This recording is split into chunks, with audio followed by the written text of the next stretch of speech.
Today is Sunday mga katawhan. Ngayon, pakita ko sa inyo ang aking brown rice na niluto ko kagabi. Tapos hindi ko na, yung natira hindi ko na sili doon sa ref. Kaya ngayong umaga, hindi ko na almusal kasi panis na. Madali lang kasi siyang mapanis. Ayan o. Kaya, hinugasan ko. At saka mamayang tanghali ay fried rice ko para makain ko kasi sayang o yung mahal kaya. Tapos paubos na yung brown rice ko kasi walang red rice. Mas mura-mura yung red rice kasi 86 anak ganun. Ito, tapos ito 107 isang kilo. Kaya sobrang kaya sobrang mamahal. Pero mas mahal yung charitaki, di ba? 375 yung kilo. Pero yung last mga 295 ata yung nabili ko. Kaya ganun. Maya pananghalian ko ay fried rice ko. Tapos hello, good noon mga katawhan. Ayun.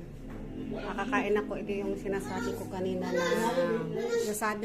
na napanis ng kanin ko kagabi lang kasi brown rice madali lang siya mapanis. Hindi ko kasi nakalimutan ko ilagay doon sa ref kaya pag breakfast ko di ko na nakain. So ngayon hinugasan ko at di-drain at ito ko di fried rice.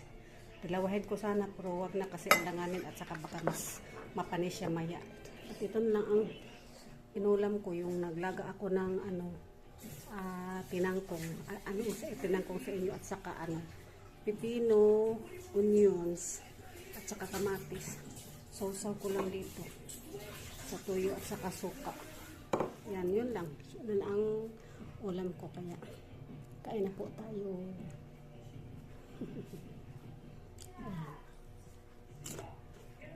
Yun lang. Kain muna ako.